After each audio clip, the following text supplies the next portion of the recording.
Welcome everyone to Unity of Command, to what I would, I guess, call a game spotlight. I don't know. This game is on sale right now on Steam, and I played it a couple years ago, so I just thought I'd actually show it to you. It's a pretty interesting little war game.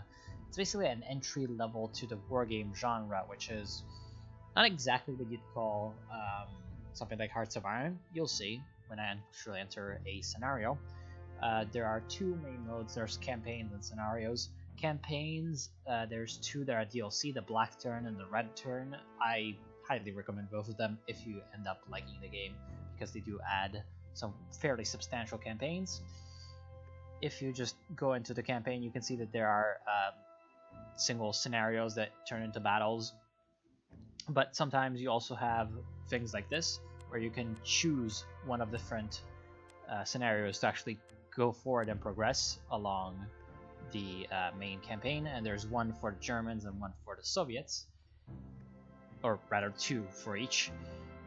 The two normal campaigns are around the time of the Battle of Stalingrad, the German one finishing up at around the time of the German defeat, if of course you lose. If you don't lose, then a little bit further. There's a bit of alternate history, I guess. And the Soviet one is starting at Operation Uranus, which essentially is the Soviet counterattack. The other one, the return for the Soviets, is the start of the so-called third phase of the war, using historical terms for the Soviet Union, which would be the offensive in 1943, running right all the way up to the Battle of Berlin. So you can do quite a lot of scenarios, but what we'll be looking at today is the A scenario.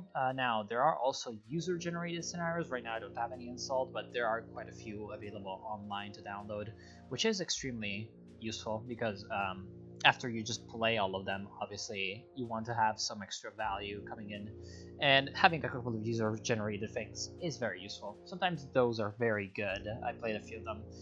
We'll be playing at the introduction scenario just to have you, which I believe is also the one that it's in the demo for the game, just to show you how the game works and if you want to actually check it out. This is the introductory scenario. It features a guide for some of the more advanced mechanics in Unity of Command. It is intended as a follow-up to the tutorial, obviously.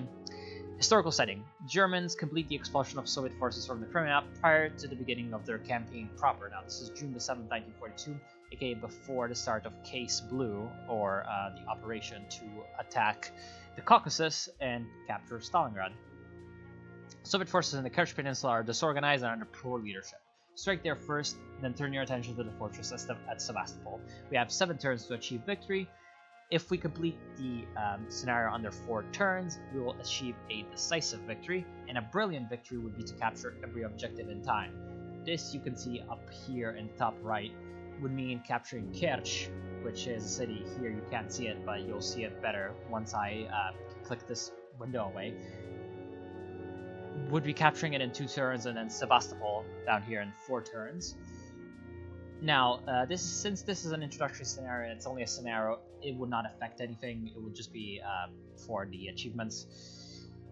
There is a reason to do this also in the campaign proper, because in the campaign proper you gain things called prestige, essentially your currency of the game, which allows you to call upon more powerful units as the campaign progresses, and you gain bonus prestige when you actually complete objectives in time.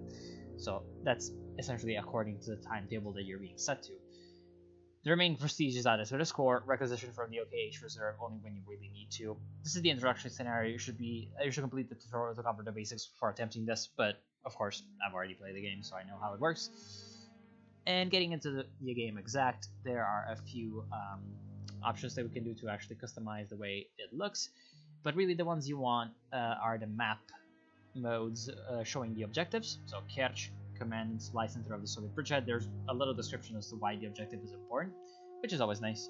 And Sevastopol is the base of the Soviet Black Sea Fleet. So capturing both of these will award us 100 prestige. Then there is the supply networks, which is a pretty interesting feature because essentially the supply sources in the game have a range, and the range determines how far in terms of tiles your units can get supplied in them. So for example, this little tile down here, since it has mountains surrounding it which reduce the range of the supply source, if I were to put a unit in this little tile, like this mountain infantry, the Romanian infantry, they're out of supplies. And if you are out of supplies, then for, I believe, 1 turn you fight normally, then 2 to 3 turns you fight at a penalty, and then after 3 turns you're basically completely useless. Kind of similar to how it works in Hearts of Iron 4, as you'd expect. It is nice though, because a lot of the times these supply sources are actually dependent on railways, which are these little lines, dotted lines, that go through the map to actually give you supplies. Because as you can see near the railway, the supplies stay much stronger. So it kind of leads to a mechanic where both you and the AI are tussling over the control of the rail lines and the cities and the likes, which is very, very nice. Terrain gives you a rundown of the weather, the bridges, the mountains in a bit of a more clear way than just the map art, which by the way I think looks pretty nice. And then the weather gives you an idea as to where the weather is. The weather is important because of 2 things. One, in lower weather, obviously your armored units will have a bit of a harder time because of all the mud. And then air attacks can't be targeted at an area when the weather is bad. So if you want to actually use your air assets, which are quite important, I'll show you why a bit later, then you want to make sure that you're attacking into an area with good weather. And then zonal control is just a mechanic as to where one enemy unit is basically going to block your units from moving too fast in adjacent tiles. Armored units actually ignore this, I believe, if I recall correctly. I don't remember if they do, but I'm pretty certain that they do.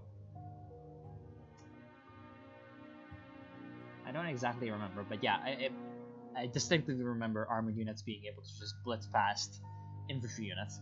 Then up here is just various different commands. You can disband units, which is a decent idea because it gives you back some stuff, gives you back some reinforcements, which I don't believe come into play in this particular scenario, but you can get all these units, as you can see, have pips that represent their strength.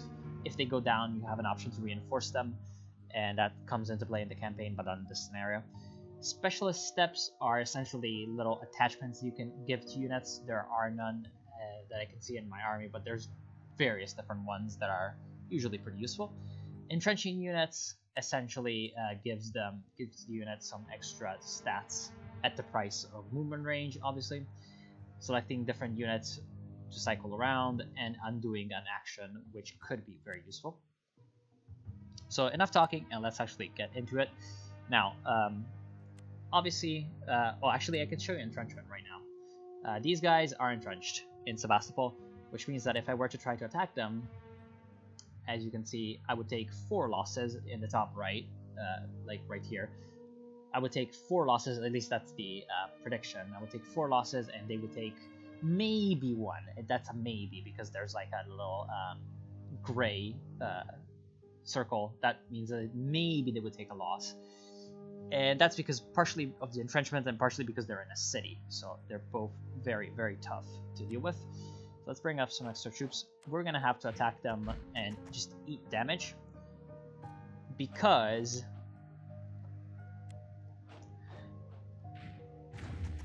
and as you can see, the Romanian infantry got absolutely demolished. Because of the fact that if we want to complete the objective in time, we are going to have to deal lots of damage to them. Now, these little gray, circles mean that sort of infantry battalion that it represents hasn't been completely destroyed, but it's been suppressed. And what that means is that they will not effectively be used in combat. Despite that, in fact, what I should have done is I should have used my airstrike earlier on them. But since there's a city, actually no, I shouldn't have, because if you airstrike a city, you have an chance to actually make it a ruined city, which well, makes it much worse than an actual normal city. So we'll airstrike this guy to suppression, and then we'll move in with our tank. As you can see, it got overrun, which means that our tank has an extra attack point, and so he can attack the other enemy infantry. And then he can also move, but for now we won't do that. We will let our other units do the work. Actually, you'll move in here. Oh, that was not good.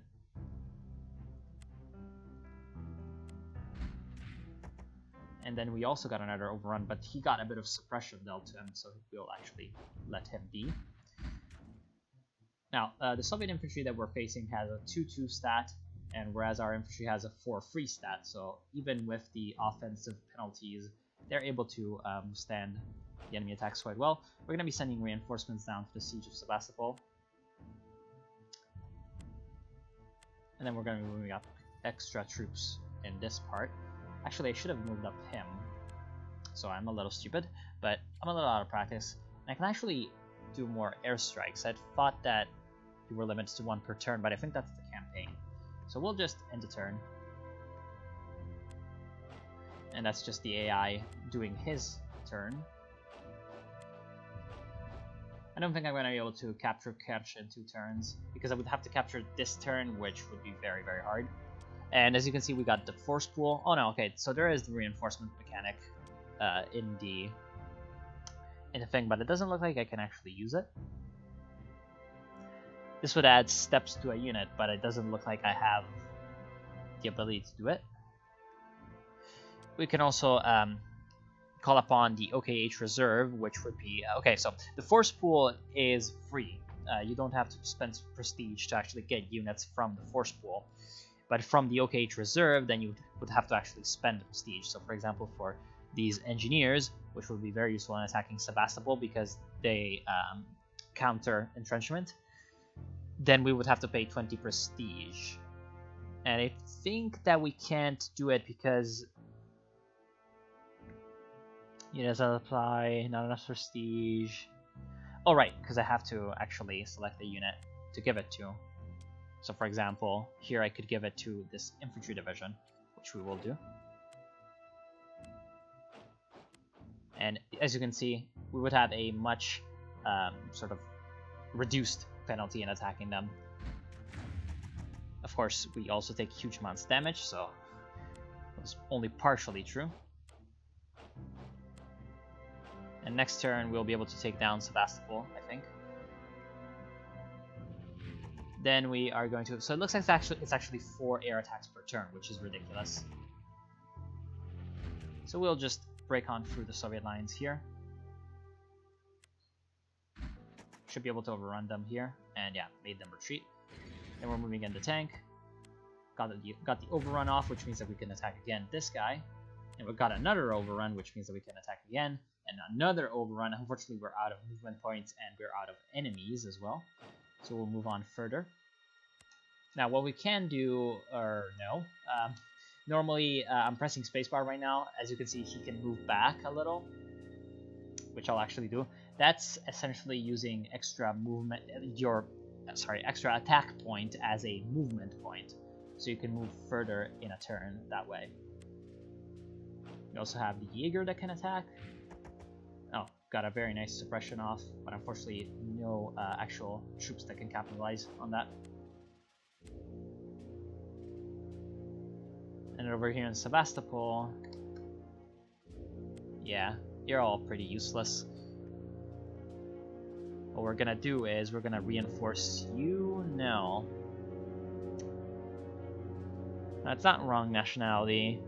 The unit is selected. I think it's because it's out of no. It's because he attacked already.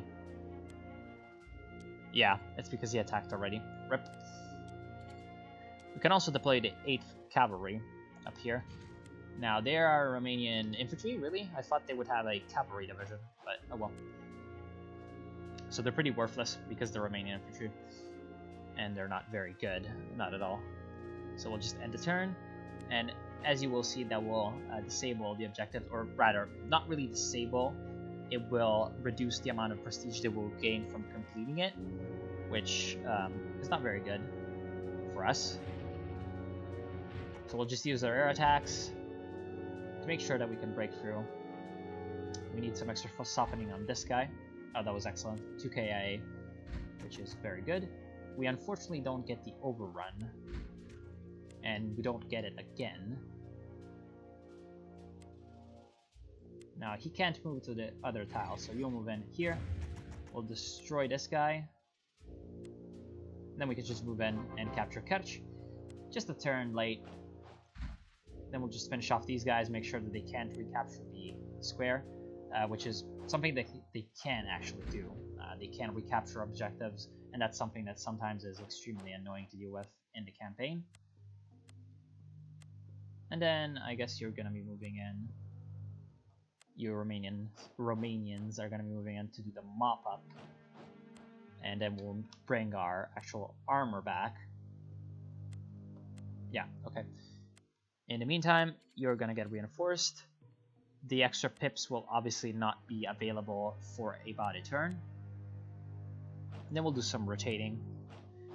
These guys are still suppressed, which is unfortunate.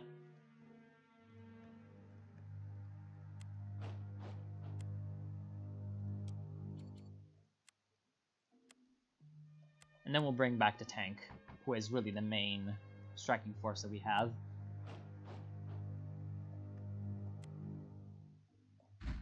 So we'll just take out all these guys. We get the overrun, which is excellent when you're clearing up these sort of remnant type units. Okay, then we can move all these back like this and finish them off. And then move back around with the Panzer. Make sure to not go in the mountain terrain, but the Jaegers, they can definitely go in the mountain terrain. They have a bonus in difficult terrain compared to normal infantry. So we'll add a couple extra pips to the engineer again. And I guess just for the, for the lolsies, I'll show you what happens when you bomb a city. Oh, we got very lucky and didn't ruin it. But we did do some suppression, which is useful. Need some more suppression. Excellent. And that's unfortunately not going to do anything. And here, that looks like it's a good attack, because we also cornered them, which means that they, when a unit is essentially surrounded like this, they have no way to retreat, and they lose a fight hard enough, they get cornered and basically lose all of their pips. All of their steps go out of combat and get suppressed. So even these very weak units can deal a lot of damage without actually taking any damage in return. Like that. And can I get anyone else to actually finish him off? Maybe. Excellent. Destroyed. And then we can just move in and take it. So that was a decisive victory, which is the second best victory. And then since this is obviously a scenario, can't do anything else. Move back to the main menu. So I want to thank you for watching. I hope you've enjoyed Unity of Command. Check it out. See what you think. And actually, if you'd want me to actually play through the campaigns, I think I could do it. They would be very fun, I think. And it wouldn't be a very regular thing. It would just be like a once every, I don't know, 4 days thing. So yeah, tell me in the comments if you want to see this game. And I'll see you soon.